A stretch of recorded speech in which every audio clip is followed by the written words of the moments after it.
Somebody screwed up giving me a podcast. And guess what? It's too late because I'm here now. Hold My Ball podcast hosted by yours truly, CIF champ 2021 head coach. Never forget that. I'll never forget that. Here's the thing about it, guys. This is about to be the wild, wild west of podcasts when it comes to baseball because nobody's going to do it like this. And it's all your fault. That's the bottom line. Because none of this happens. I'm not here without you guys and the support. We've come such a long way. Some of you guys, some of you OGs from Bellinger to Ball, Cranked, to this, to the Hold My Ball podcast. Let's do it, huh? Let's cue the music. Let's get a little vibes going in here, and let's get into the conversation with the pitching ninja.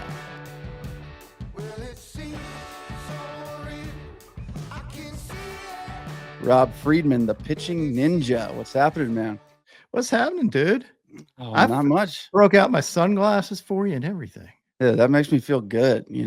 Makes me feel good. See, Tired of looking at myself. social media. I started wearing my sunglasses in a couple inside, and then people started commenting like, "What's this guy doing?" And then you realize, hey, if it creates engagement, you put them on, and it helps. So, Dude, it's all about engagement. That's why we do this.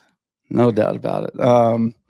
Man, so yeah, we were just talking. We were supposed to be doing this about 5 hours ago, but I screwed up before I even woke up. I missed our first meeting. I appreciate you joining me a little later in the day for it. You'll probably Very mess nice. up a ton more during this too. I just know it. Yeah, I do too. So I'm trying to learn to just wear it and be like, yeah, that's just who I am. It is what it Exactly. is. I mean, dude, it keeps everyone on there. It makes it interesting. If we were all perfect, it would be boring. I know. See, when you went up to say, "Oh, good, let me get my sunglasses," half of me thought maybe he just won't come back, and that would be like that'd be like payback. Yeah, ghosting you in the middle. That'd be awesome. That is awesome. Well, hey, tell me real quick for the followers and the viewers and the listeners, real briefly, because I've heard it a lot. I know some people have, and we try not to ask the same questions on this podcast as you'll hear everywhere else. But just a quick story on how you got here, how you became the pitching ninja, and then I want to just get into some real, thoughts on today's game and pitching and whatever's important to us. But if you can brief everybody on your journey real fast. Yeah, sure. I never expected to do any of this. Like I was a lawyer. I was a lawyer first, practiced a law firm, then started my own company later, worked there for 20 something years and started coaching baseball and then just started sharing stuff that I learned. I came up at the same time that guys like Ben Brewster at Tread Athletics or Kyle Bodie at Driveline, a whole bunch of, we were all trying to figure it out on message boards back in the day. It wasn't even social media really. And just started asking a lot of questions so that I can make everybody better because I was a crappy player and I didn't want to teach everybody what I knew. So I tried to learn from everybody else and then start sharing it because I was like, everybody's been good enough to answer my questions. Most people won't ask these questions. So let me show everybody what I learned over the years. And all of a sudden it just started taking off and kept growing. But then later on, I ended up saying, you know what, I'm going to do this full time and stop doing my other stuff, which I never thought was ever going to happen. So kind of lucked into it all and love it. Every day I get to watch baseball. Like that's not bad.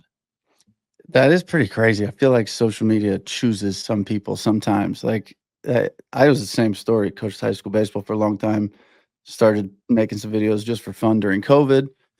And then I was like, well, man, my daughter starting to play her own sports. So I wanted to see them anyways. But the social media just accidentally grew into what it is. And now it's a huge piece of my life. And I'm like, oh, okay, here we are. So very cool. What, when you say you started coaching baseball, what did you start coaching? I mean, back in the day, it was like, started like rec ball. And then it got up to travel ball at East Cobb to high school ball. And then just on and on from there, like just private coaching, all sorts of stuff. But it all started from just, they thought I was a nice guy and would be good with kids, teaching them the game and did that. And I was like, I don't want to just, be boring and teach crap to keep the kids occupied. I want to teach them something to get better. And I always try to get better every day. So it just led me places never thought I'd go. I love that. I think that for me as a coach, you said something that, I learned from everybody. I wanted to pass it on. I mean, I coached in person for a long time, and it was always like I would tell people I learn as much from a big league hitting coach as sometimes not as much, but I'll learn from that guy just the same as I'll learn from some 8-year-old because that 8-year-old said something I was trying to tell him in a way that made simple sense, and now I can affect another 100 kids by saying it that way versus the way I was trying to say it. Totally agree with you. I mean, it's one of those things that also you don't know how much you don't know until you try to teach somebody it. Because you try to explain it to somebody, they're like, "Well, why do you do that?" I'm like, "I don't know. Let me find out why you do that." Yeah. Like, it's like, and with pitching, it's all sorts of things that have been passed down through the years, like stay tall, stay back, do this, and nobody even knows what all that stuff means. So I wanted to teach like real stuff instead of just spewing coach speak all the time. And I always felt like if someone asked me why, I wanted to have the answer versus me just saying it's because I said so. That's never a good answer. No, and baseball is such a detailed thing when you're learning it at the level that you break down big leaguers and their sweepers, their changeups, their run, their cut. You break it all down. So it's like to even understand that is difficult for anybody in general. I'm a baseball guy. I don't even when it comes to pitching, I'm like, no, I'll stop teaching you how to pitch at 10 because that's where the original mechanics of a windup and that is what I'll tell you. Arm slots, this, that, but I'll leave that to the guys that really can break down pitching because today's pitching is truly, I mean, a absolute mechanical work of art. It's crazy. And so many people have different ways of doing it that if for years we were trying to cookie cutter everybody and say, there's one way to do it. You got to do this. You have to have this high arm slot and we want tall pitchers and it ends up you can get it done so many different ways. There's not one way to do it. And that's what makes the game beautiful is like you can have a small dude that can throw gas. You can have a tall dude that doesn't and that uses his height in different ways, maybe deception wise. I mean, Bailey Ober, I'm thinking he's a really tall guy, doesn't throw amazingly hard, but he gets it done. Like, there's just not one way to do it. And I like that about the game. You can be a star no matter who you are and what your size is. Genetics doesn't determine like how good you're going to be. Yeah, same thing. Yeah, that's the whole game. Same thing offensively. Go find one guy that stands the same as another guy but they all get to the same spot during contact. They all look very similar, but you look at their starting position and very few of them look like somebody else. It's all just a natural feel and then get into that spot. And I'm sure pitching is the same way where it doesn't matter how you get there, but when you're about to release, I bet a lot of them look very, very similar. Yep. Some have different trunk tilt, all sorts of things, but there's a lot of similarities. Wow. Now, do you, when you watch all the baseball, do you feel like you've taken on this role personally for you to where like you're so invested in just what you're looking at? Do you look at a guy maybe early on that comes in and you see him and you go, this kid's going to be good. I can feel it. Or do you just go, I just break down the mechanics. That's it. I'm sure you have to look at things and go, no, I could see something here. Yeah. I mean, I do that pretty much all the time. And it's actually what I do on my YouTube show too. Like I'll try to give people hints about somebody or my take on somebody before they're big. That's my favorite part actually is finding somebody. I remember we were playing travel ball at East Cobb and I walked by a field and goes, I said, I love the way this dude throws. He's like a 16-year-old kid. I was walking out with my son and it ended up being Reese Olson today. So it's cool stuff being able to find those things very early on and pick out little things about somebody that you like and be right. Like that's always cool. Yeah. Do you have like 3 guys that you look at right now in the league, maybe new guys that you would say these 3 guys are guys I kind of like and think wouldn't be surprised if they become a dude?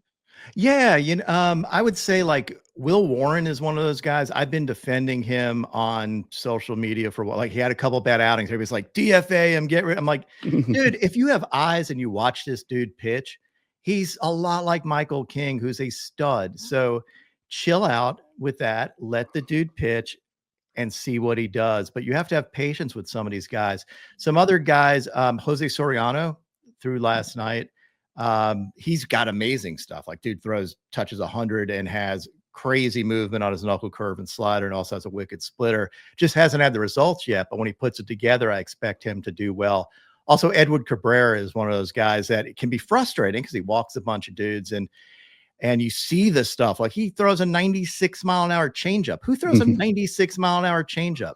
And Yeah. also has wicked sliders. His thing is command, and I think sometimes he doesn't know how nasty he actually is. Like, he tries to pitch away from contact where he should be just shoving. And, those are guys that jump out to me kind of as guys that I think are maybe other fans haven't been focused on. Yeah.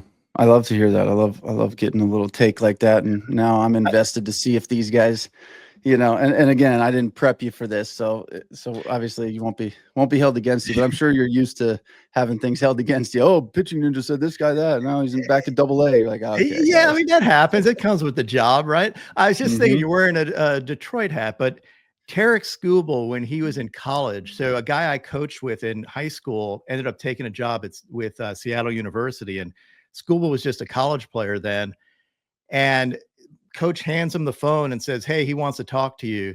And he started asking me all these questions about his pitching, and I didn't think anything of it at the time. I was like, "Yeah, I'm going to give you time. Like, I'm going to help anybody out." He was just going through TJ.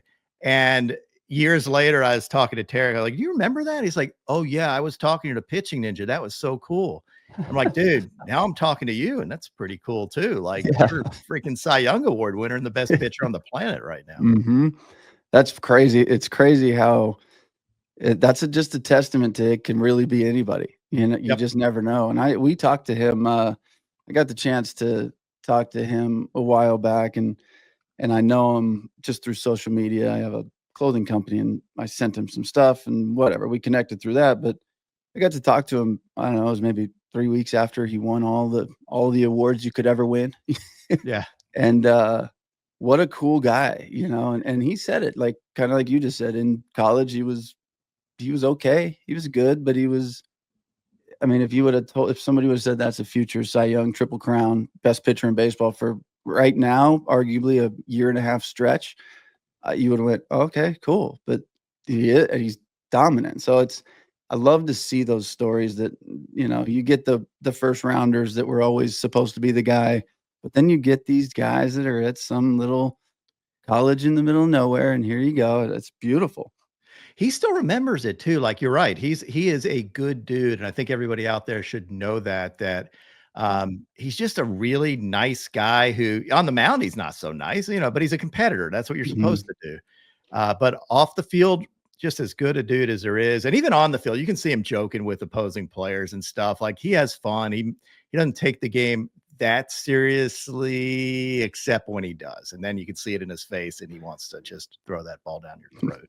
Yeah. I think he takes it seriously because he knows that's what makes him good. And the rest of the time he's like, I'm good. I'm having a great time. Like, his whole thing with Bregman was hilarious to me. Oh, that was great. Yeah. Totally. And that's something I wish more I shouldn't say I wish more fans, because I think fans being very into it are good, but I always laugh when I look at the fans and maybe it's a Game 6 World Series and every fan's like, like some kid's crying, like, oh, and then you'd see a guy like get on base and he jogs down the line and then goes back to the first baseman, slaps him on the ass. What's up, man? Shit, and they're just like, fuck, wonder who's going to win this one, huh? And they're just playing the game, and the fans are the ones that are like, oh my God, I can't handle it. So it's such an interesting thing, the dynamic of what these guys are really like on the field and what they're doing versus what we're seeing.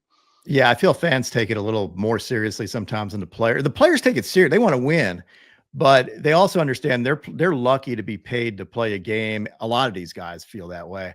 And I think that's the fun part of the game. I love sharing stuff like that because I think that gets fans more invested than just somebody hitting a home run or somebody striking someone out. Yeah, I agree. Let's jump on this hot topic just because, speaking of guys lucky to be paid, does Juan Soto feel like he's lucky to be paid? All right. So he's one of those guys that every pitcher I talk with, he is the measuring stick that they measure a good at bat against. Like, they're like, if my stuff's good enough to get Juan Soto out, it's really good. That, and Bryce Harper is also a guy that everybody dreams about facing. But Soto is such a smart hitter. Like, I get it. There's a lot of pressure on you. You're switching teams in New York. You want to do well. And even him, don't forget how young he is. Like, there's a lot there that people assume that he's this veteran guy. He's still a young dude and wants to do well. But yeah, I mean, he set it up for himself too, right? Like, did he run things out in New York? If you don't run everything out, they're going to crap on you. Like, New York fans just wait to crap on people for not doing it unless you're doing well. And that's what I love about, I don't know if you saw Senga. Last night, he didn't have anything. Like, he didn't have control of anything. He was just all over the place. And he just fought through it and pitched a great game. That's why Mets fans respect him. And I think people want to see that hustle. They want to see that you're giving your all, and then maybe you'll get that respect. He'll get there. Like, Soto's a great player. He isn't great right now. Yeah, I think the bottom line is when you're talking about fans and everything together, you're talking about people that are rushing to work because they're going to clock in late and they're stressed. And now you're looking at a guy making 700 million, not hustling. You're like, fuck this guy. Like, it's easy to see, but when you really look at it, look at a Mike Trout. He hustles out a ball to second base for no reason and blows his knee for a second. It's like, hey man, just jog. Yeah. You know what I mean? It's like, it's a great point. Like, I think that fans sometimes miss out. Like, sometimes you're going to be out. Yeah, you don't hustle because you don't want to be like Ronald Acuna, get hurt. Shohei stealing a base last year. He got screwed up for a while too. You get these guys that hustle and it makes you feel good, but doesn't make you feel good if you're not contributing to your team. You beat out one play out of 100, fans are going to be with you. But if you can't play for 100 games, you're not helping your team. So there's a balance. You're 100% right. Yeah, I think it's and a lot of it too is, nobody's on the backside of that. I compare the Soto signing with the Mets to like when LeBron signed with the Heat, the decision, right? It was no matter how you dice it up, Soto didn't come out of that looking good. It just is what it is. LeBron didn't either, and neither of them have done anything really wrong in their careers, but that situation turned a lot of people against LeBron like it did Soto, and now he's just got an uphill battle with the fans, which I don't know that he even cares about. He's out there to play for his team and all that, but and I think cheering up your own home fans is going to be easier because he is like when you were saying, he's the staple for pitchers to go, if I got good enough stuff to get him out, he's going to have his stats at the end of the year. He's going to do what Soto does. And I think the same thing. I've asked a lot of pro guys. I used to own a facility and a lot of them came through during COVID, which was cool because there's nowhere else to go. And we started talking one day, there was a bunch of guys and almost everybody agreed. I'm like, who's the toughest guy? Who's the hardest guy? And almost every single hitter said DeGrom. And this was 2020. So when you were explaining Soto as the pitcher's like staple for hitting, I think hitters look at the same thing as DeGrom and go, DeGrom in his prime was what he has. You probably know what he's throwing. You still can't touch it. You go, this guy's nasty. So who's your all time? Let's go relevant. Let's do 2 blocks. Okay. All time just in general, and then all time like right now, your two favorite. So you could take a Randy Johnson, you take whoever you want, and then let's do an active one. All time is tough because Greg Maddux, just for the beauty of pitching, is a guy I love, but I would be hard to argue against someone saying Pedro is absolutely the best all time, especially at his peak, the best all time. I don't think that's really that arguable. Randy Johnson would be the scariest guy to ever face. And I think you can make an argument he's the best. Like, just think how lucky it was having all those guys and Roger Clemens too at their peak, just interchanging Cy Young awards every year. And they're all just gods among, like, you can make a Mount Rushmore just with those guys and they pitched at the same time and no one would argue with you. Today we mentioned Skubal and I love watching Skubal pitch. I would have a hard time arguing who the best pitcher that last name starts with SK is in baseball, because between Skubal and Skeens, like, how do you, like, either one could be the best. And I think the best pitcher pitch for pitch, maybe in the history of baseball, is Jacob deGrom. Like, pitch for pitch, if he was healthy that whole time, he would be in a whole stratosphere. He'd be up there with the guys we mentioned before. He still may be. Like, players, you're right, everybody talks about him. Like, pitchers and hitters both say he's like ridiculous and so calm. And he just like repeats his mechanics and throws glove side fastballs and glove side sliders all day. He's fun to watch pitch because he's just like a robot that can do that throws 100, still throws 100. Yeah. Yeah. It's pretty amazing. I think when you talk about that, like a DeGrom and saying could be one of the best of all time, I think baseball really truly needs two different just worlds that can be put in the same, because obviously even steroids aside, no one will touch the strikeout record because they're not going to pitch that long. No one will Right. touch the wins record. Like there's so many things, you look at these guys' stats from back in the day and you're like, oh man, these guys are way better in today's days. And he's like, no, look at every start. The guy started 40 games a year and threw 9 innings average. Yes. It didn't matter. 190 pitches, 200, go get him. Let's go. You're here today to pitch the whole game. That's why you showed up. So today, when you got the best guys on the planet going 5 innings, and let me ask you that too, is this why you like a Maddox, who I agree. I grew up watching him, and I grew up, I was the mid 90s, I was the 90s. The 90s were that's what I grew up. That's what made me fall in love with baseball, was watching that and watching, I was at Jack Murphy Stadium when Sosa hit a grand slam to take a 1-up home run lead on McGuire, and the place went nuts, and the Padres set off their own fireworks for him in the 8th inning, and we all left. It was crazy, but like that's what I remember, and so when I look at those guys and I look at today's guys, how good would a Maddox be if he was expected to go 5 innings and if he could blow it out for 5 innings and that's it? Or would he be the same because that was not his style? It's a great question. I don't know. I think the strike zones, if you go back and watch those games, were much bigger. So you can expand the strike zone. I kind of like that. That was his pitching strategy, is go a little further out, and put some pressure on the hitter. You can't really do that today. The strike zones, despite what everyone thinks, when you look at umpires, they are way better than they used to be. They just are. Yeah. Today, if you get a ball off the plate for a strike, you go, "Ooh, I got one today. Lucky me." If you get it back in the day, you're like, "Cool, let me go 2 balls to see if I get that." Let me go another one. Like that's what Maddox did. He went, "You give me 2 inches, I'm gonna take 4, then 6." Then by the end of the game, he got 20 strike calls that were 2 balls off the plate. Yep. So yeah, I'd be curious because he also would throw harder. Like he had it in him to throw harder. So he might have figured out like his thing. I don't know that it wouldn't translate today. Like, you see like Bryce Elder when he's at his best gets people out, and Maddox is better than that. I would definitely go on record saying Greg Maddox better than Bryce Elder. So yeah, I don't know. Like I think there's a difference. Like you then can leave it all on the field versus trying to, because then the bullpens weren't the same too. Like, you had one guy in the league, 2 guys in the league throwing 100. Now everybody's got somebody. I talked to Chipper Jones, and he said he would hit 200 in the game today and I'm like, dude, that's crap. Like that's just not true. You would hit probably close to what you hit.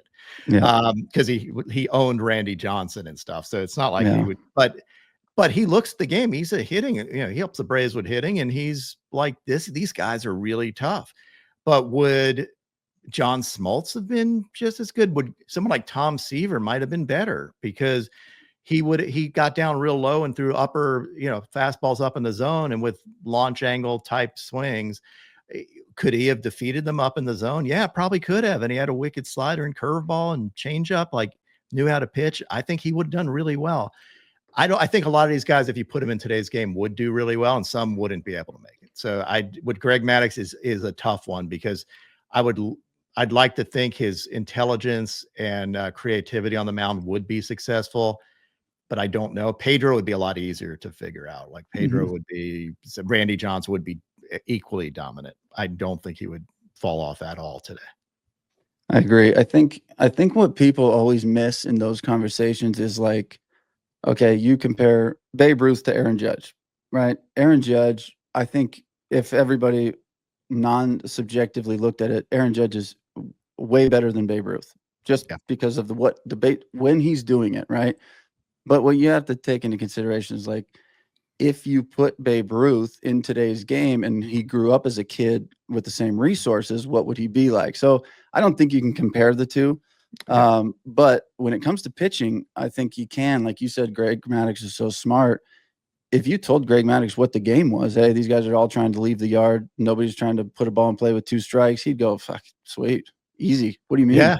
I think he'd carve them up. I think he would, because it's 100 miles an hour. And it's like you said, a 96-mile-an-hour changeup. What are we doing? What is this? Like, what Yeah. is this? So And could I think Maddox have thrown, sat 93, 95 if he had today's training, maybe faster? Because he threw hard when he was coming up and then realized that he didn't need to put the ball, if he put the ball where he wanted to, get away with it. But he could have gotten his body in better shape, had more access to analytics and other things like mechanical analysis, biomechanical analysis we have today. He could have made himself even better. Who knows? Like, I think it's a great question. I don't know the answer to it, but I'd like to think he would be as successful.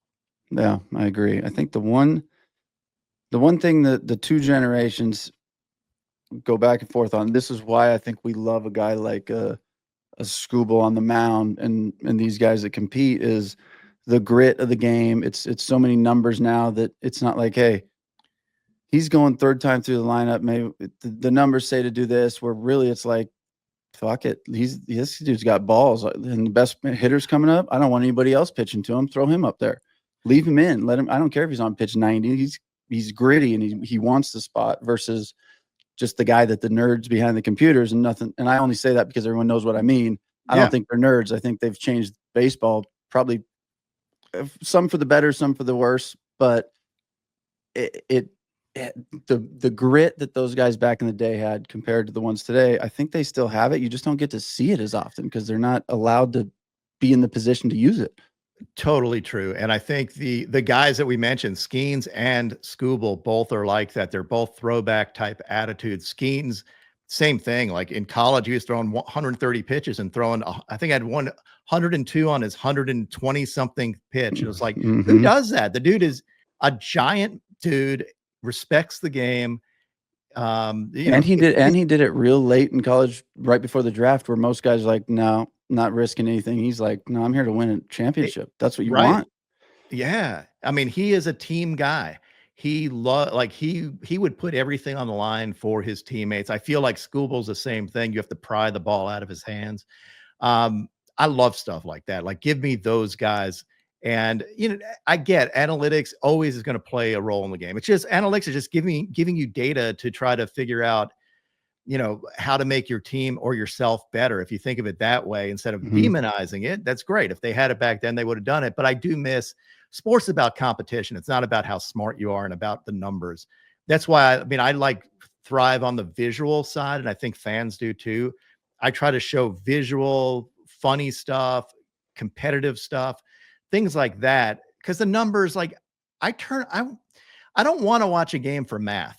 Like, I can do math if I want to do math. Don't give me math all day during a game. So anyway, I think a lot of people are like that, but it doesn't mean that there isn't math involved in the game too. So you can be a nerd and like watching a game, or you can be an athlete and like watching a game and just a competitor. I think both have their place. I trend more towards, I love watching a guy compete and leave it on the mound and go 9 and just dominate the whole way. Yeah, me and you, I think I think our social media stories are very similar if you really look at them, because I'm the same way. I get a lot of comments of people like, I don't care about baseball, but lately your content makes me love it. And I'm like, what? Cool. I love to hear that, but you'll never really hear me go, hey, this guy's got a 2.1 ERA. I don't do what you do, where I just look at a sweeper and then I click it to a video of me. I zoom in and go, ball or whatever. You know what I mean? Like, that's all it is. And people like that. And it's interesting. My whole thing started with, I watched a bunch of high school, a clip that said kids are all 16 and they all throw 90 plus. And it was just one bullpen pitch after another from each of them, 92, 94, 95. And there were no strikes. And I just went, ball. Next pitch, cut it, ball. I had no idea that there was a And I just did that because that's what I was feeling at the time. I'm like, I don't care how hard you throw. Can you throw strikes? Like that was the idea. And there is this whole group of people out there that are just they're probably closer to like our age where they grew up with the Maddoxes, the guys that really pitched, and they just can't stand the velo over pitching, over control, I guess you would call it, and the training, but they don't understand that's where the game is. Right. That's where you have to be. And I get it. I don't talk about it as much because my whole social media thing is don't care, ball. But I coached long enough. I watched enough kids go to college that I know if there's not a number on that radar gun, then you're not. You better go start applying for regular jobs because It's it's not going to happen. totally right. I mean, I've seen through travel ball, through high school ball, you can see guys that are really successful at that level and they don't throw hard and nobody looks at them. But Mm-hmm. everybody thinks if you throw 95 in high school that you're the guy, like we can fix you. We can make you throw strikes. When throwing strikes is an art form too. Like it's Mm-hmm. not that easy to do for some folks. And then some like, both of the guys we talked about again, Skeens and Scoop will throw strikes. Like they both, Skeens has told me he always has been able to throw the ball where he wanted to. Scooble went through a historic run of what, 50 strike, more than that. He ended up with like 60 strikeouts to 1 walk. Like those guys, like we can stop saying like you have to trade off throwing 100 for that. But truthfully, if you want to make it to the next level, would you rather throw 100 or would you rather throw all strikes? I mean, I think the answer is throw 100. Yes. But are you going to be successful if you just throw 100 and don't throw strikes? No, you're not. It's just you have to be able to do both to be successful. Yeah, I agree. I have, to your point there, Skeens and Scoob will both throw a lot of strikes, and they both have top tier MLB stuff. So when you're throwing that in the zone, that's how you become that good. You become the best of the best because you can control the 3 or 4 best pitches in the big leagues. I had a buddy, Thomas Eshelman. He's a pitching coach with the Padres now. He's an alumni from the high school I coached, Carlsbad, but he went to Fullerton. And if you look at his Fullerton numbers, they are probably some of the best. I really think they're like top 3 of all time for pitchers. His strikeout to walk ratio, he went, well, I'll pull it up at some point, but they're like laughable. How many walks he had in a year or two? It was like absolutely absurd. And he didn't throw remarkably hard, but when he got through with the Orioles into the big leagues, he was probably as successful as you would guess in the big leagues, which was, it was good, couple innings good, but then he'd make one mistake for a 2-run bomb because he's not overpowering anybody. He could throw it where he wants. And then the problem with that is when he got up to the big leagues, it's like you can't throw everything in the zone now unless it's Scooble or Skeens pitches. You have to be able to miss and make them chase. And if you're not throwing hard enough, it's hard to make a guy chase. So it's kind of a crazy game that these guys are playing. And that's, I think, why velo is king, because in the big leagues, you have to guess regardless as a hitter. People say, don't guess. They're all guessing. They have to. We just call it sitting on a pitch, but you're guessing. And in order to hit a 98-mile-an-hour fastball, you better be sitting on a 98-mile-an-hour fastball. Totally agree. And that's where the folks that say, oh, well, he didn't pick up the spin. Talking to all these hitters, they do not pick up spin. If they do, Maddox told me he felt like you can't hit and pick up spin at the same time. Like you can catch a ball and say, oh, all right, I saw the spin. Or you can take it and say you did. But if you're intending to swing at it, you're not seeing the spin. You're looking at something else in the pitcher's windup or release point or whatever it is that makes you think that pitch is what you think it is, or you're just guessing and you're just sitting fastball or sitting slider or whatever, depending on the count or depending on tendencies. But yeah, I totally agree with you. And just think about it. If someone puts pressure on you, if somebody's sitting behind you and tells you you have to type your name in 3 seconds, you're going to make a mistake. Same thing with hitting. If somebody's throwing a pitch at you at 100 miles an hour and you have to make a quick decision versus feeling like you have a lot more time, you're going to make fewer mistakes and be able to square up more balls. So that's why it's important. It's not the only part of the game. Obviously, sequencing, having a lot of movements important, commands important, but we also can't forget that velo is a big part of the game and dismiss it.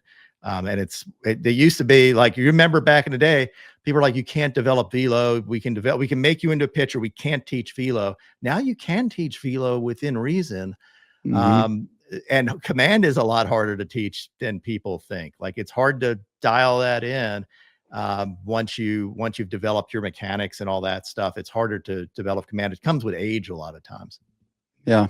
Yeah, and that's, I think, when you look at the reason is because there's more kids now that have the real big league aspirations versus when we were kids, it was like, I want to be a major league baseball player. Do I believe it? Probably not, but I'm going to try anyways. Like, that's how I think we were, like that was Yeah. a fantasy, where now, a mediocre 12-year-old kid legitimately has a chance with the training that's available to him and truly believes it. So now when the golden ticket changes from I pitch, I get outs to I throw hard, you have to put less attention to one or the other. I'm going to put more attention to throwing hard, and then later on I'll figure this out, versus being able to do both, because you're not going to get all the velo you can if you're also trying to do this. You're not going to get all the control if you're trying to get some velo. So they just pick one, and right now it's velo. And I'll be interested. The only thing I think that will reverse that a little bit might be the injuries.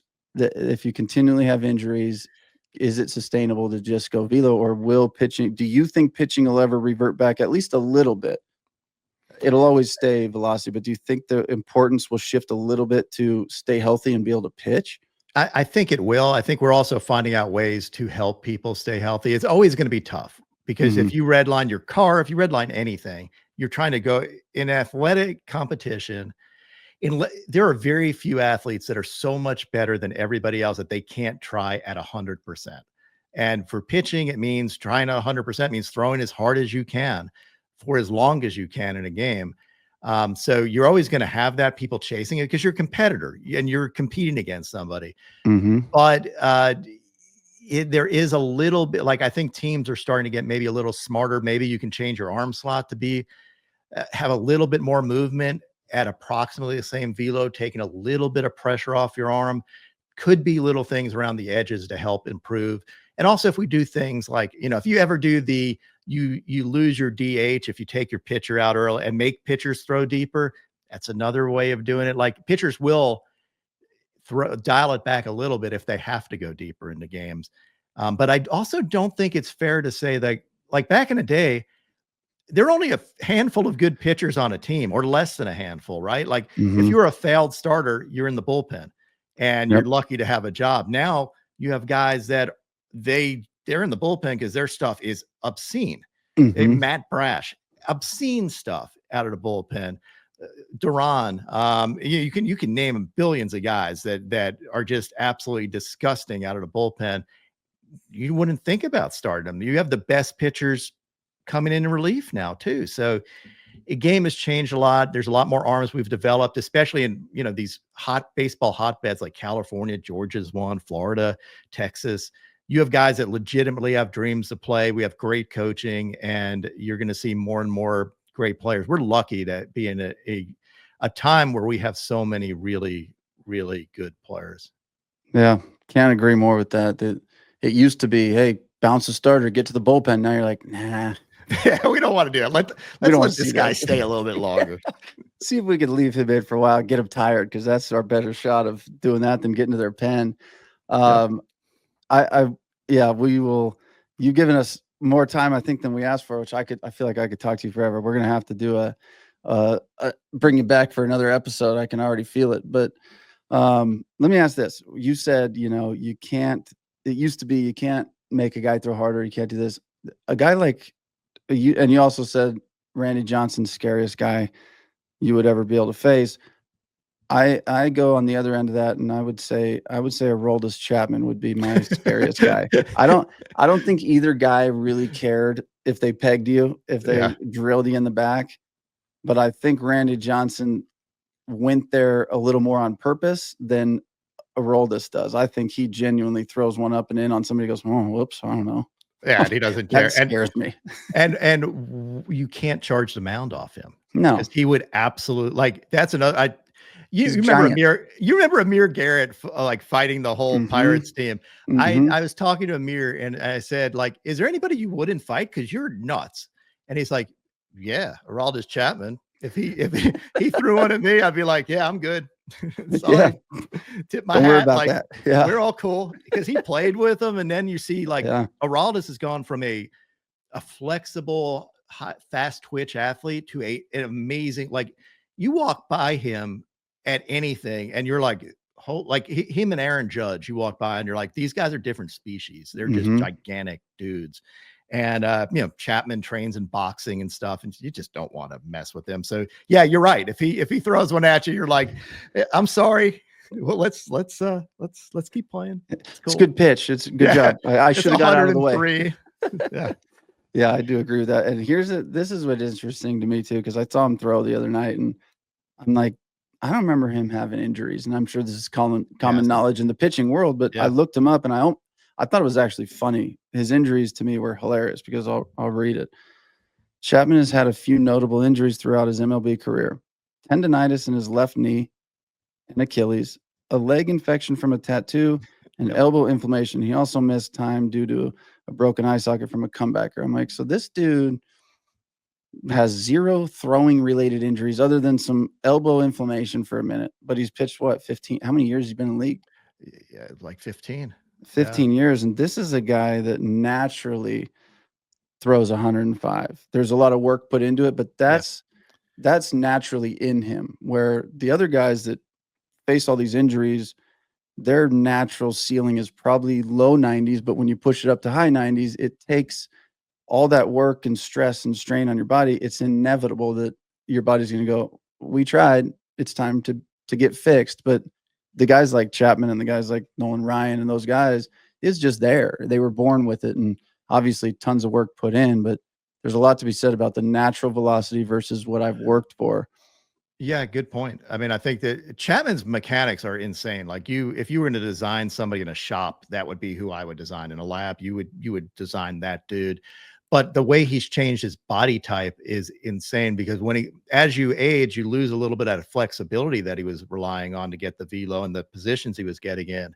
And now he's like a bodybuilder. So he still gets in really good positions. I've compared his mechanics from back then with now, but he's such a force, like just a force of nature. And he's still, you see these guys, they fleetingly throw 102, 103 when they're 22 years old. He's 37 and he's throwing this, like he's throwing 104. And it's crazy. I mean, he'll probably hit 105 this year at some point again. It's pretty amazing. It truly is amazing. And if you've ever played and you've seen 85 to 90, there's a little zip to it. So when you think about 105, you're just like, how does anybody, and like you said, he's not wild. He's wild enough to where you have to be a little nervous of that in the box. And if you're nervous of getting drilled by 105, good luck hitting 105 when it's in the zone. Do you ever think how stupid this sport is, and that you would never design this sport if it was today? There is no way that you're throwing baseballs if they were doing this in the 1800s, they would have said, yeah, let's move the mound back to 100 feet and let's make it so you can't really throw that hard. Yep, it's too late now. They're stuck at 60 feet 6 inches, and you're going to see 110 one day, and it's going to be from 60 feet 6 inches. And it is I used to say this all the time to guys. I'd give speeches to kids, and I'd be like, hey guys, listen, you guys picked honestly the worst game. All right, this game sucks. Like you could hit a ball on the screws, which is your only plan, bam, and some kid in left field doesn't pull his spikes out of the grass and goes, you're out. So it's like you did everything right. Not only did you not get rewarded, but you and your whole team got punished with an out. So a pitcher, perfect slider down and away on the black where I want it, ass out, one hand, broken bat, flare over the first baseman's head for a single. It's like, this game sucks. It's the worst. I know. It's the worst. And mentally, you have to be a freak to play it, because you have to deal with all this crap day in and day out. And all of a sudden, you hit the ball hard, and now you're like, what am I doing wrong? I got to change something. I got to start hitting it over people. And then you end up going into a huge slump. You spiral. Like it sucks. And pitching sucks too, because everybody knows, especially when you're a kid, everybody knows when you're not throwing strikes and everybody's yelling at you. What do they say? Just throw strikes. Just throw strikes.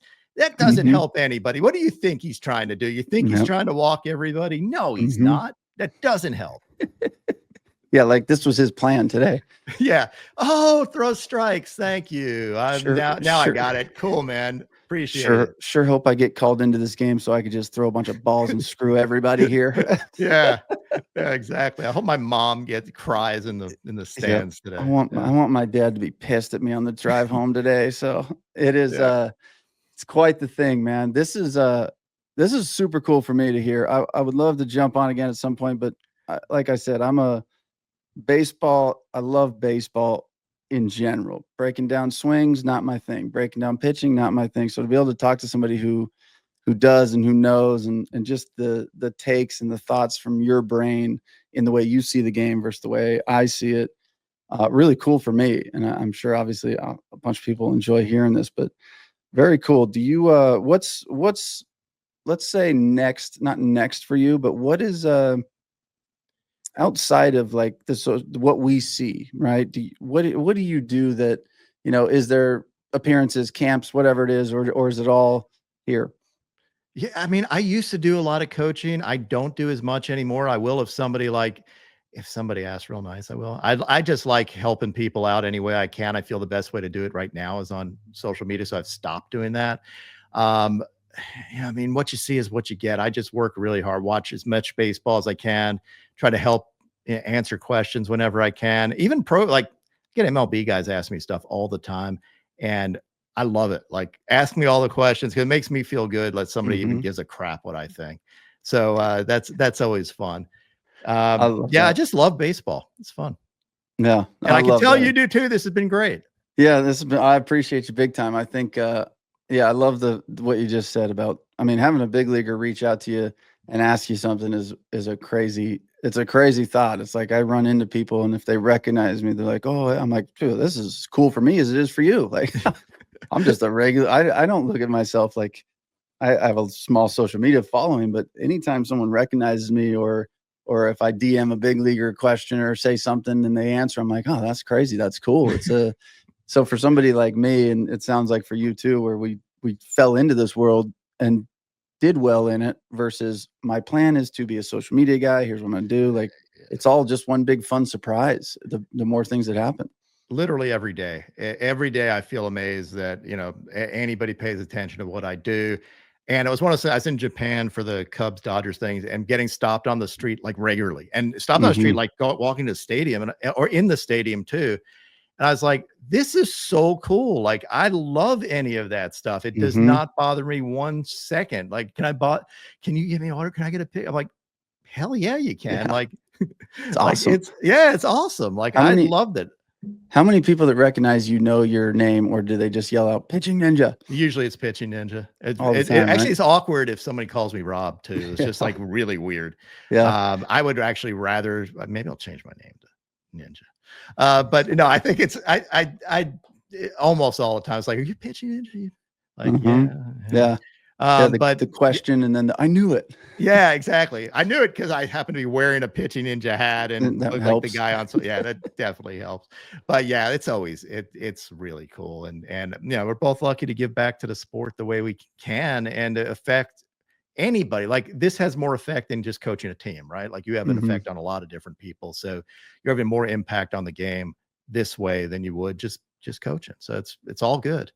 Yeah, I do agree. I think that's one of the behind the scenes things a lot of people don't see is, the DMs of a parent sends you, "Hey, my kid this, my kid that," and you get to answer them quickly. Even if it's just a sentence or two, you get the opportunity to make some content and have people reach out to you. And if you have good advice for them, you get to give it. And it's a lot easier when you got 100,000 plus whatever followers. You have way more than that, but to affect more people doing what you love to do than it is in person when you get the same 12 kids. And Yeah. so it is a cool platform. And you have done an outstanding job in bringing, I think, I always say the internet either wants to be happy, they want to be mad, or they want to learn something. And I think you're teaching so many people so many things. And it is very cool to see how it wasn't a plan. And then to see that you saw what it was and said, all right, let me make it what it is. And unbelievable job. And I try to do the happy and learn something versus the getting. I just don't like controversy generally. I mean, I'm Hmm. not afraid of it as a lawyer, but Yeah. it's not my bag. Like it's not my thing. I just generally try to be the good guy and try to find. Like most people are smart. We can have a disagreement, but you're not going to be totally wrong, and I'm not going to be totally right. It's going to Hmm. be a mix of the two. But when you're online, it's always somebody's right, somebody's wrong. I've got to take you down and own you. And Yes. it's just bullshit. Like Mhm. that's just crap. I'm the same way. I prefer to bring some humor and some eyes on baseball, and I know that comes with I get a lot of both. A lot of people think I'm an arrogant piece of shit, and I'm like, "That's Yeah, fine. I don't know you. You don't know me. It's all good." I right. and then they meet me and they're like, "Dude, you're, like, really nice." I'm like, "Well, yeah, I'm a human being. I'm basically is Right. what it is." But, awesome, man. Well, I can't thank you enough. This was, again, super fun for me because being the ball strike guy somehow came into this umpire to be able to talk to the pitching ninjas. It's a great kickoff to, this show and having you on, and I would love to bring you on again. Maybe let me ask you this. Let's circle back and maybe late season, but let me see your Cy Young, 2 Cy Young choices right now. Who you think's gonna get it? I would I have to say Scooble. Hopefully Fried stays doing what he's doing. I like Max.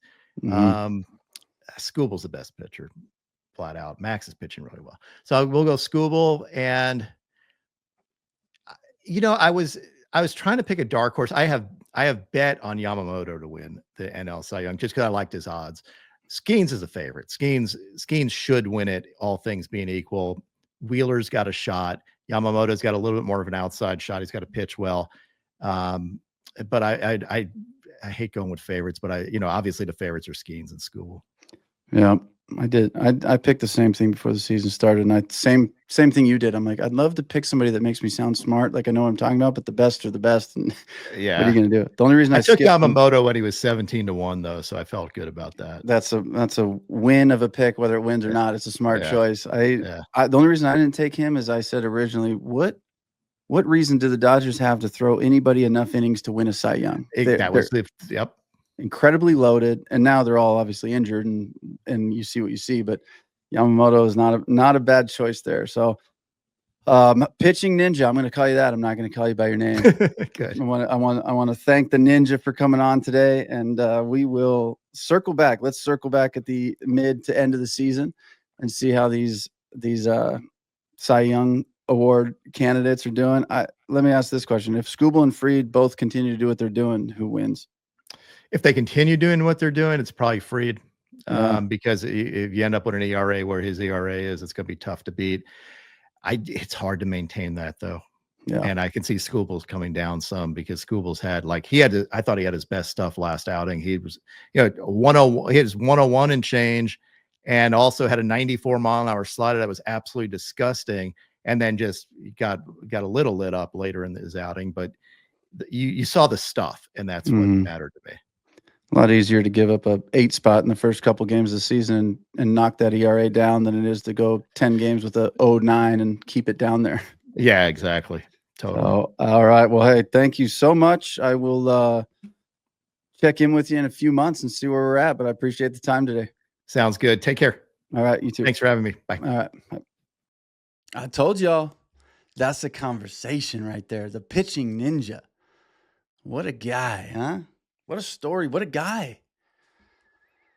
I just thinking, I look at a guy like that and I'm like, you're just so much smarter than I am, you know? And it makes sense that you're here. Me doesn't really add up. Doesn't make sense. But we're here.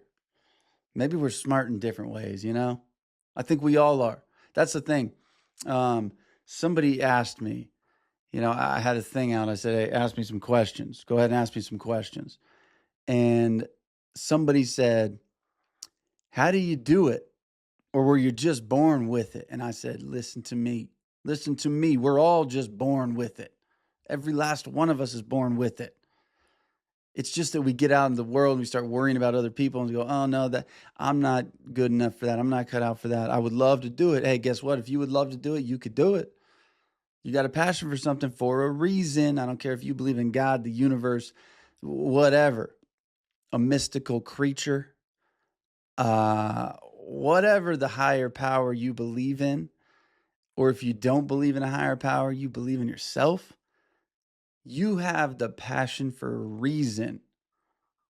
You wouldn't have it if it wasn't something, for you to pursue. That's what this life is all about. It's just pursuing the passions. Find a way. Find a way. That's like pitching ninja. A guy went from being a lawyer to being a baseball content creator. You don't have to dive. Just dip your toes in and see where it takes you. He didn't just say, I'm done being a lawyer and all of a sudden become a social media guy. He said, I am a lawyer. Now I'm going to dip my toes over here. And then next thing I know, I'm cannonball right in from the courtroom. Life truly is like here for just anybody. So, outside of the like, hey, listen, I'm 5'7", 290 pounds, out of shape, can't breathe, but I want to go to the NBA, ain't happening. It's not happening. So outside of that realm of craziness, hey, you want to go to the NBA? You love the NBA? Hey, maybe you could work in the NBA. Maybe you could find a way. Maybe you can create some content. Maybe you could work on analytics, whatever you like. There's a will, there's a way. So that's my motivation. You guys could tell I'm fired up by this show. It's just going to be so good. We've already had 3 guests. You just saw one in the Pitching Ninja. We had Pat Vendetti, who is a righty and a lefty ambidextrous pitcher, pitched in the big leagues. Both ways, right, left, same game, same inning, doesn't matter. Minor leaguers, guy comes up, switch hitter, had to go back and forth and back and forth and back and forth. Eventually, they made a rule for this dude. They call it probably the Pat Vendetti rule. I think if I remember correctly, we'll talk about it in the show, but I'm pretty sure that the pitcher now has to decide first, declare, I'm going to be pitching lefty to this guy, and then the switch hitter can go, all right, cool, I'm hitting righty. I think it should be a coin flip, but whatever. So this is where I'm at, guys. We got so many dudes. We got Dontrell Willis. I'm interviewing him in a day or two. He's jumping on to shoot the shit. That's going to be a great time. D-Train. If y'all remember him, he's going to be a character. I'm excited. We got Logan O'Hoppe, catcher for the Angels, my man, coming on next off day. They got the guests are never going to end. And look, I'm not talking to these ball players like, hey, man, what about your hitting mechanics? What about your pitching mechanics? What about your arm slot? Let's talk hip rotation. No, that's boring to me. I don't want to know. I don't care. You can find that anywhere. That's my whole goal. When you guys watch me interview a player, here's how my research goes. I watch as much content on them as possible. Every podcast they've been on, every post-game interview, all of it. And if I hear a few questions, if I hear a question more than once, I'm not asking it. I'm coming up with my own. I'm making the interviews fun. Fun for me, fun for them, fun for everybody. I also got a couple segments. Ball of the week. That's just the worst pitch of the week. Could be anything. I'm sure you guys can load me up on those, right? Tag me, send me the DM of the ball of the week. Could be a spiked ball 5 feet in front of the plate. Could be a pitch the umpire called a strike that was not a strike. Those are easy to find. Could be a lot of things. But tag me, let me know. We're going to have a Who's Holding My Ball segment. Who's holding my ball this week? It's going to be the best performance. That's what it is. This week, it was Tarek Skubal. Tarek Skubal, CG, shutout. 94 pitches, 14 Ks, no walks, no runs. That's why it's called a shutout. First guy to ever do it. First guy to ever dominate a game in that fashion. So you know what I did for him? You know what I did for Skubal? I signed a baseball for him. Yep. I signed a big league baseball just for him. I sent it to the Detroit Tigers clubhouse with a nice letter that said, Mr. Tarek Skubal, congratulations. You've won the award for Who's Holding My Ball for your performance against the Cleveland Indians on May 25th or whatever day it was. And he's going to get that in a big league clubhouse. He's going to get a signed ball from a guy He probably doesn't know from a podcast he's never heard of, and he's going to win an award for something that he doesn't even know exists. That's the type of stuff. That's the wild, wild west, baby. Listen, everybody sends balls and goes, hey, can you sign this for me? Can you sign this for me? Guess what? Hey, I signed this for you. Me. You got my signature on a big league ball.